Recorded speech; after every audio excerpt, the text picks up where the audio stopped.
সুপ্রিয় দর্শক, আসসালামু আলাইকুম। আপনাদের সবাইকে স্বাগত জানাচ্ছি এখনকার আলোচনায়। আপনাদের সঙ্গে আছি আমি সিরাজুল ইসলাম। দর্শক, আজকে অসম্ভব রকমের গুরুত্বপূর্ণ কিছু খবর আছে। অস্ত্রের অভাবে মার্কিন প্রেসিডেন্ট ডোনাল্ড ট্রাম্প ইরানের বিরুদ্ধে যুদ্ধ বন্ধ করতে বাধ্য হয়েছেন। শুক্রবার মিটিং করেছেন হোয়াইট হাউসে। সেখানে গুরুত্বপূর্ণ সব মন্ত্রী, মিনিস্টার, ভাইস প্রেসিডেন্ট এবং মার্কিন সামরিক বাহিনীর প্রধান ছিলেন। যুদ্ধ চালাতে চেয়েছিলেন Donald Trump. JD Vance, vice president এবং সেনাপ্রধান উদ্বেগ প্রকাশ করেছেন। তারপরে যুদ্ধ বন্ধ করতে বাধ্য হয়েছেন ডোনাল্ড ট্রাম্প। এপাশে তিনি চীন এবং রাশিয়াকে হুমকি দিচ্ছেন তারা যেন ইরানের পক্ষে যুদ্ধে না জড়ায়। তার মানে তিনি কি ভয় পাচ্ছেন এই মুহূর্তে চীন এবং রাশিয়া আমেরিকার বিরুদ্ধে সরাসরি অথবা ইরানকে আরও অস্ত্র দিয়ে জড়িয়ে যায়? এদিকে ইরান তালিকা প্রকাশ করেছে এই কয়েকদিনের যুদ্ধে উপসাগরীয় অঞ্চলে, অর্থাৎ এই যে আরব দেশগুলোতে ইরান যে সমস্ত হামলা চালিয়েছে তাতে আমেরিকার কি কি ক্ষয়ক্ষতি হয়েছে। শুধু তাই না, আইআরজিসির মুখপাত্র ব্রিগেডিয়ার জেনারেল মোহেবি তিনি জানিয়েছেন এই কয়েকদিনের যুদ্ধে ইরানের হামলায় 200-র বেশি মার্কিন সেনা নিহত হয়েছে। জেনারেল মোহেবি বলেছেন যে আমাদের কথা যদি বিশ্বাস না হয় তাহলে মার্কিন সরকার সাংবাদিকদেরকে আমন্ত্রণ জানাক, উপসাগরীয় দেশগুলোতে কী ধরনের ক্ষয়ক্ষতি হয়েছে দেখাক। সুপ্রিয় দর্শক, আমি আপনাদেরকে ক্ষয়ক্ষতির পুরো তথ্য আমি আজকে আপনাদেরকে জানাবো। এপাশে ইরান ঘোষণা দিয়েছে তাদের হাতে 50,000 খাইবার শেখার ক্ষেপণাস্ত্র আছে, যেটা হাইপারসনিক ক্ষেপণাস্ত্র, যার গতি প্রতি ঘন্টায় 19,500 কিলোমিটার। আর পাল্লা, সেটা বিস্তারিত তথ্য জানাচ্ছি। ইসরায়েল বলেছে যে আমেরিকা যুদ্ধ বন্ধ করে যে কূটনৈতিক তৎপরতা চালাচ্ছে ইরানের সাথে, এই কূটনৈতিক তৎপরতা ব্যর্থ হবে এবং এখন যুদ্ধ বন্ধ করলেও মার্কিন প্রেসিডেন্ট ডোনাল্ড ট্রাম্প আবার ইরানের বিরুদ্ধে বড় যুদ্ধ শুরু করতে বাধ্য হবেন। তার মানে ইসরায়েলের পক্ষ থেকে কিন্তু একটা উস্কানি আছে। এপাশে ইরান জানিয়েছে আমেরিকা এরই মধ্যে 3 দফা প্রস্তাব দিয়েছে যুদ্ধবিরতির জন্য 3টা দেশের মাধ্যমে। ইরান প্রত্যেকটা প্রস্তাব নাকচ করে দিয়েছে। এই 3 দেশ কারা কারা কারা ইরানের কাছে আমেরিকার পক্ষ থেকে যুদ্ধবিরতির প্রস্তাব নিয়ে গেল, এই সমস্ত তথ্য আজকের বিস্তারিত আলোচনায় জানাবো। দর্শক, আপনারা শুধু সঙ্গে থাকুন। আর ভিডিও ভালো লাগলে লাইক, কমেন্ট, শেয়ার করবেন এবং চ্যানেলটি সাবস্ক্রাইব করে সাথেই থাকবেন। দর্শক, চলুন বিস্তারিত আলোচনা করি। একদম শুরুতেই বলেছিলাম মার্কিন প্রেসিডেন্ট ডোনাল্ড ট্রাম্প গত 2 দিন, অর্থাৎ মার্কিন বাহিনী গত 2 দিন ইরানের বিরুদ্ধে কোনো যুদ্ধ করছে না। একেবারে হঠাৎ করে কি হয়ে গেল? চুপ কেন তারা? আমি নিজেও খুঁজছিলাম যে ব্যাপারটা কি, যুদ্ধ নেই কেন, তারা চুপ হয়ে গেল কেন? কিন্তু শেষমেশ তথ্য এসেছে। মার্কিন গণমাধ্যম Axios, new York Times, CNN সবাই বলছে একই কথা, অস্ত্রের অভাবে, গোলা বারুদের অভাবে ডোনাল্ড ট্রাম্প আর ইরানের বিরুদ্ধে এই মুহূর্তে যুদ্ধ করতে চাইছেন না। এতটাই কমে গেছে যে অল্প কিছুদিনের ভিতরে তার টোটাল ভান্ডার ফুরিয়ে যাবে। নট অনলি দ্যাট, আমেরিকার কর্মকর্তারা বলছেন যে পেট্রিয়ট ক্ষেপণাস্ত্র ব্যবস্থার যে ইন্টারসেপ্টার এতটাই কমে গেছে যে মানে আর চলা সম্ভব না, আর 1-2 পা গেলেই শেষ। এর ভেতরে শুক্রবারে, আজকে তো রোববার, শুক্রবারে মার্কিন প্রেসিডেন্ট ডোনাল্ড ট্রাম্পের অফিসে, হোয়াইট হাউসের অফিসে মিটিংয়ে বসেছিলেন প্রেসিডেন্ট ডোনাল্ড ট্রাম্প, যুদ্ধমন্ত্রী Pete Hegseth, vice president JD Vance, সেনাপ্রধান ড্যান কেইন সহ সব গুরুত্বপূর্ণ মন্ত্রী কর্মকর্তারা। সেখানে ডোনাল্ড ট্রাম্প ইরানের বিরুদ্ধে বড় অভিযান চালানোর কথা বলছিলেন। আমি যে বলছিলাম যে মধ্যপ্রাচ্যে 100 রিফুয়েলিং ট্যাঙ্কার আনা হয়েছে, ইরানের বিরুদ্ধে হয়তো অনেক বড় অভিযান চালাবে, অনেক বড় যুদ্ধ শুরু করবে, সেইটাই শুরু করতে চেয়েছিলেন এবং সেই ব্যাপারে আলাপ আলোচনার জন্য ডেকেছিলেন মার্কিন প্রেসিডেন্ট ডোনাল্ড ট্রাম্প। কিন্তু সেখানে সরাসরি ভাইস প্রেসিডেন্ট জেডি ভ্যান্স এবং সেনাপ্রধান, মার্কিন জয়েন্ট চিফস অফ স্টাফের চেয়ারম্যান যিনি জেনারেল ড্যান কেইন, এই দুইজন ব্যক্তি উদ্বেগ প্রকাশ করেছেন। মার্কিন গণমাধ্যমে খবর এসছে তারা উদ্বেগ প্রকাশ করেছেন, কিন্তু এই উদ্বেগ প্রকাশ করা মানে কি জানেন? এই উদ্বেগ প্রকাশ করা মানে হচ্ছে তারা যুদ্ধের বিরোধিতা করেছে, বলছে যে এই ধরনের যুদ্ধ করতে গেলে কি কি প্রবলেম হতে পারে সেই কথা তারা তুলে ধরেছেন। তার ভিতরে হয়তো এইরকম বলেছেন যে অস্ত্রের ভাণ্ডার এই অবস্থায় যদি ইরান টিকে যায়, এই হামলা মোকাবেলা করে টিকে যায়, তখন আপনার বাহিনী পারস্য উপসাগর থেকে পালাতে পারবে কিনা, কারণ তারা তো তখন অস্ত্রশূন্য হয়ে পড়বে। শুধু তাই না, গতকালকে অথবা পরশু দিনের একটা ভিডিওতে বলেছি না, IRGC বলেছে ভারত মহাসাগরে অবস্থানরত মার্কিন যুদ্ধজাহাজ থেকে ক্ষেপণাস্ত্র ছোড়ার মতো কোনো ক্ষেপণাস্ত্র তাদের হাতে নেই। মানে এতটাই ক্ষয়ক্ষতির মুখে। আমি আপনাদেরকে জানাচ্ছি বিস্তারিত তথ্য কি কি ক্ষতি হয়েছে। তো যখন জেডি ভ্যান্স এবং জেনারেল ড্যান কেইন, তিনি তো সেনাপ্রধান, টোটাল সামরিক বাহিনীর প্রধান, তিনি জানেন না তার বাহিনীর কি সক্ষমতা, তার বাহিনীর হাতে কি আছে এবং তারা কি করতে পারে। তারা এই যুদ্ধে বিরোধিতা করেছে।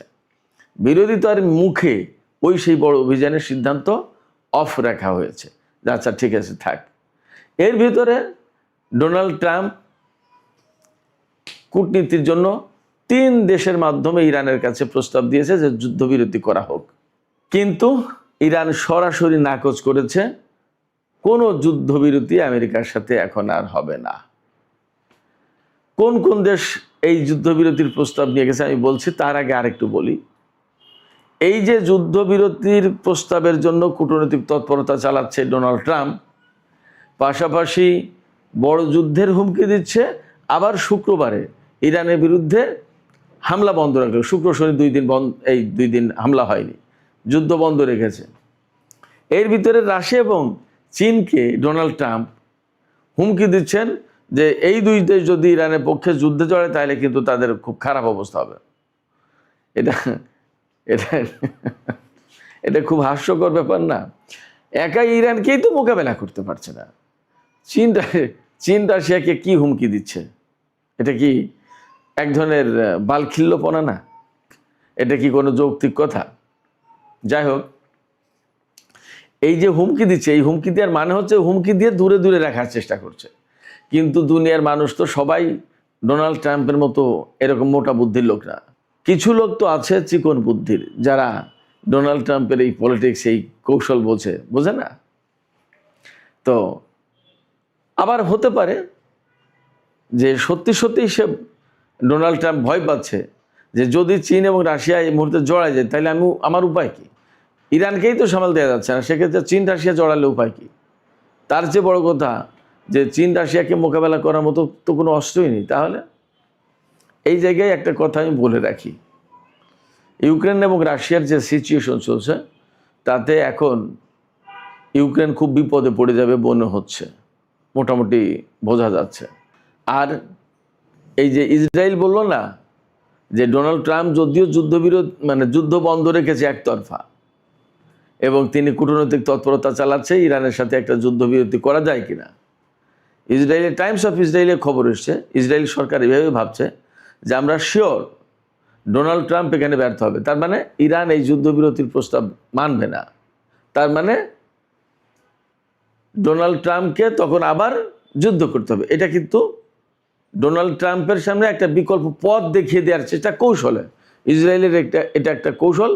এটাকেই আপনারা সহজ ভাষায় উস্কানি বলতে পারেন, উস্কানি বলেন, আর কৌশল পথ দেখিয়ে দেওয়ার ব্যবস্থা করে যে এই পথে যাও, যাই বলেন। তো এটা কেন করছে ইসরায়েল করছে এই কারণে, ইসরায়েল দেখছে যে আমেরিকার মতো শক্তিকে এইভাবে কোণঠাসা করে ফেলেছে ইরান।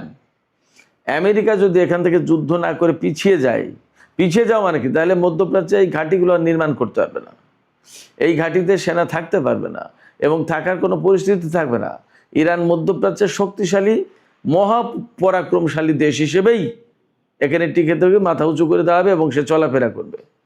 তখন সবার জন্য বিপদ, আমেরিকার পক্ষে যারা। তাহলে কি করতে হবে? অতএব আরেকবার যুদ্ধ করে অ্যাট এনি কস্ট ইরানকে যুদ্ধের ভিতরে রেখে ক্ষতিগ্রস্ত করে দিতেই হবে। এইরকম চেষ্টা তদবির তারা চালাচ্ছে। কেন চালাচ্ছে? তারা ভয় পাচ্ছে যে ইরান যদি টিকে যায়, আমেরিকা যদি হেরে যায়, তাহলে ইসরায়েলের অস্তিত্ব নিয়ে টানাটানি পড়বে। ইসরায়েল সত্যি সত্যি মহা টেনশনে আছে। এবার আসুন, আমি আপনাদেরকে কথা দিয়েছিলাম যে আমেরিকার কি কি ক্ষয়ক্ষতি করতে পেরেছে ইরান, সেই তালিকা প্রকাশ করেছে। সেই তালিকাটাই আমি আপনাদেরকে একটু শোনাই, আপনারা একটু শোনেন।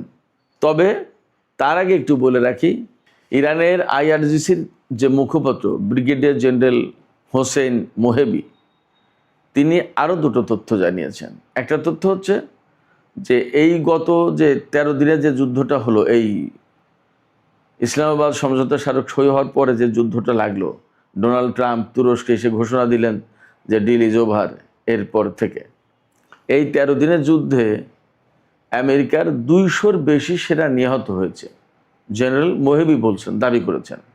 এবং তিনি বলছেন যে আহত সেনার পরিমাণ আরও অনেক বেশি, কিন্তু মার্কিন সরকার এই তথ্য গোপন করছেন। এটা গেলে একটা তথ্য।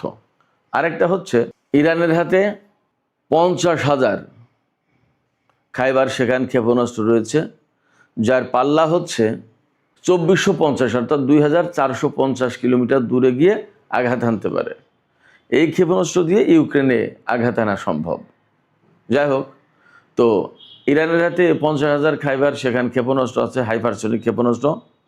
ছোট বড় মিলিয়েই কোনোটার 500 কেজি ওয়ারহেড বহনের ক্ষমতা আছে, কোনোটার 1500। ছোট বড় মিলে খাইবার শেখানের সবচেয়ে কম পাল্লা যেটা, সেটা হচ্ছে 1450 কিলোমিটার থেকে 2450 কিলোমিটার। 2000 পাল্লার ক্ষেপণাস্ত্র আছে এই খাইবার শেখান।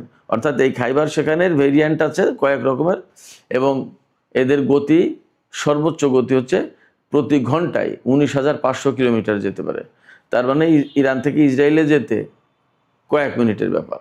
অর্থাৎ ইরান ক্ষেপণাস্ত্র ছুড়লে সেইটা মোকাবেলার জন্য যে তার ইন্টারসেপ্টর রেডি করবে, রেডি করার সময় পাবে না, তার আগেই লক্ষ্যবস্তুতে আঘাত হানবে। আর সবচেয়ে বড় সংকট হলো এটা এমন গতিসম্পন্ন, এমন প্রযুক্তির, এটা কেউ ঠেকাতেও পারে।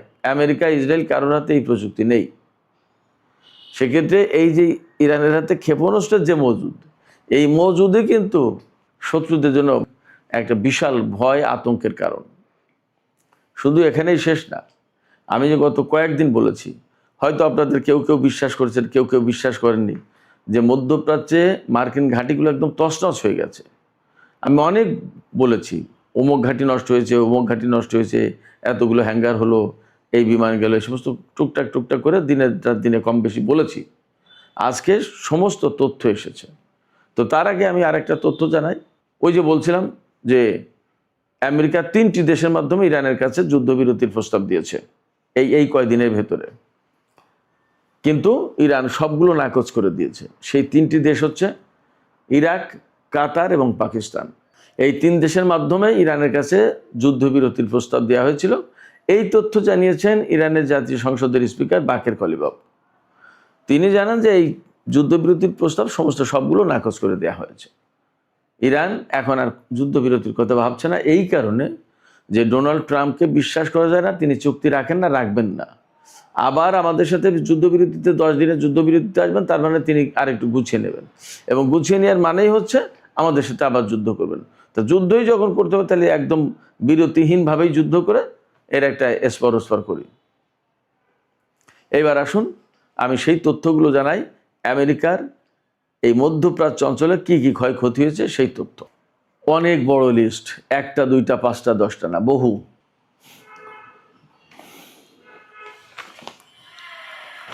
আমি প্রথমে বিমান সংক্রান্ত খোঁজ খবর দিয়ে শুরু করি। 11টি যুদ্ধ বিমান ও হেলিকপ্টার এই কয়েকদিনে ধ্বংস হয়েছে। তারপরে 17টি গোয়েন্দা ও অপারেশনাল ড্রোন। হ্যাঙ্গারে থাকা একটি F-15 যুদ্ধ বিমান জর্দানে, আমি গত 2 দিন বা 3 দিন আগে বলেছিলাম। একটি P-8 বিমান সম্ভবত কমান্ড অ্যান্ড কন্ট্রোল সেন্টার হিসেবে কাজ করে, নজরদারিও চালায় সম্ভবত এটা।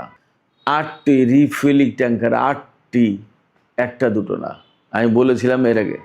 4টি ভারী হেলিকপ্টার, 4টি, 6টি সংরক্ষিত ক্ষেপণাস্ত্র, সংরক্ষিত ক্ষেপণাস্ত্র বলতে আমি শিওর না, বাট 6টি সংরক্ষিত ক্ষেপণাস্ত্র বলেছে। 7টি কমান্ড অ্যান্ড কন্ট্রোল সেন্টার, 3টি স্যাটেলাইট যোগাযোগ ব্যবস্থা, 6টি পেট্রিয়ট ক্ষেপণাস্ত্র প্রতিরক্ষা ব্যবস্থা।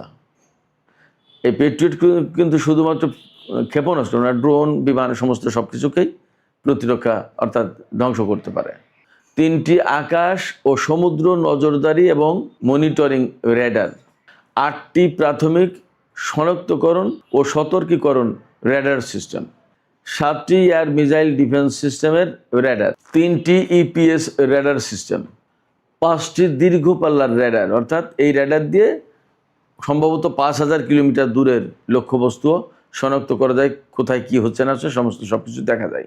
2টি এয়ার ডিফেন্স রেডার, 1টি কৌশলগত রেডার কমপ্লেক্স, 3টি সহায়তা ও লজিস্টিক কেন্দ্র, 12টি জ্বালানি সংরক্ষণ ট্যাঙ্ক অর্থাৎ তেল দেখার ট্যাঙ্ক 12টি, নৌযান অর্থাৎ যুদ্ধজাহাজ এবং বিমানের যন্ত্রাংশ, পার্টস অ্যান্ড স্পেয়ার এগুলো রাখার 17টি সংরক্ষণাগার, 17টি, 6টি ক্ষেপণাস্ত্র গুদাম, মিসাইল ডিপো 6টি, অর্থাৎ ভারত মহাসাগরের যুদ্ধজাহাজগুলোর মিসাইল যে কমে গেছে, ফুরিয়ে গেছে, কোথা থেকে এই ধ্বংস করে দিয়েছে।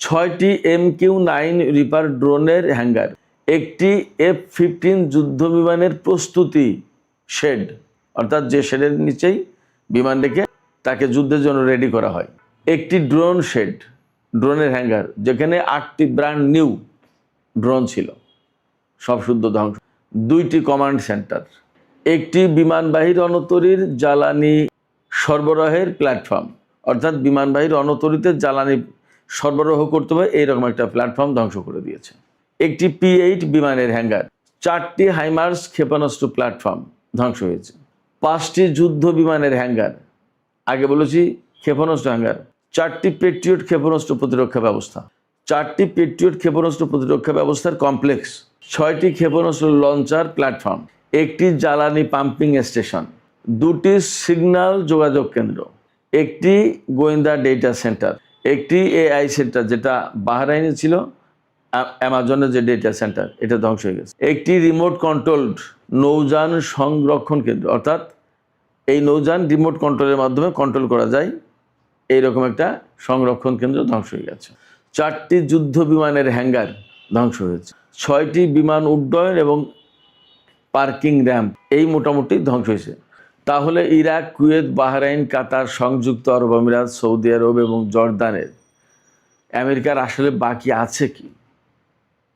এবং ইসরায়েলে যে যুদ্ধ বিমান নিয়ে যাওয়ার কথা আমি বলেছিলাম, আরও কয়েকদিন আগে খবর দিয়েছিলাম, রিফুয়েলিং ট্যাঙ্কার ইসরায়েলে রাখছে, কেন রাখছে?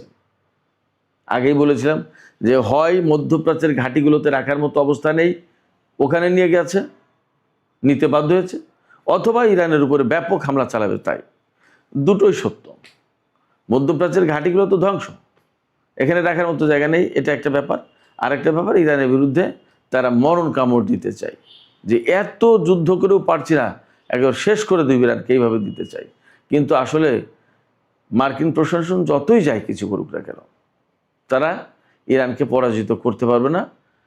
এখন সবচেয়ে বড় সংকটে পড়েছে যেটা, দুটো, একটা হচ্ছে আমেরিকার অস্ত্র তো প্রায় শেষ, এই অস্ত্রের অভাবে অ্যাকচুয়ালি যুদ্ধ বন্ধ করে দিতে বাধ্য হলো, কারণ তার মিনিমাম যে একটা লেভেলের অস্ত্র থাকতে একটা দেশের নিরাপত্তার জন্য, সেই লেভেলের নিচেই নেমে গেছে। অতএব এখন তার আর যুদ্ধ করার মতো অবস্থা নেই, এটা গেলে একটা বিষয়। আর একটা বিষয়, আমেরিকার হাতে যে কৌশলগত, অর্থাৎ একদম বিপদের দিনে যেটুকু তেল রাখতে হয় তারও নিচেই সবচেয়ে কৌশলগত তেলের মজুদ 1983 সালে কমে গেছিল, 1983 সালের লেভেলে পৌঁছেছে এবার। তেলের মজুদও তার হাতে শেষ, আর কয়েকদিন যেতে পারে বড়দের, তারপরে কি হবে? এবং যা পরিস্থিতি, আগামী কয়েকদিনের ভিতরে বিভিন্ন অঙ্গন থেকে ফোরকাস্ট দেওয়া হচ্ছে যে তেলের ব্যারেল $124 পৌঁছাবে। $124 তো সামান্য। এই বাব আল মানদেব প্রণালী এবং হরমুজ প্রণালী যদি এইভাবে আটকে রাখে এবং যুদ্ধ যদি চলতে থাকে, তাহলে এই তেলের ব্যারেল $200 যাবে। তখন কি করবে? এই রকমের নানান রকমের সংকট আছে। এই প্রেক্ষাপটে ইরানের পক্ষ থেকে পরিষ্কার বক্তব্য হরমুজ প্রণালী তাদের কন্ট্রোলে থাকবে, এটা মেনে নিয়ে আমেরিকাকে মধ্যপ্রাচ্য থেকে সরতে হবে যুদ্ধ বন্ধ করে, তাহলে শান্তি, আদারওয়াইজ শান্তি নেই। তো সুপ্রিয় দর্শক, আজকের আলোচনা এখানেই শেষ করতে চাইছি। আলোচনা শেষের আগে আমি আপনাদেরকে বলি, আপনাদের মতামত জানতে চাই।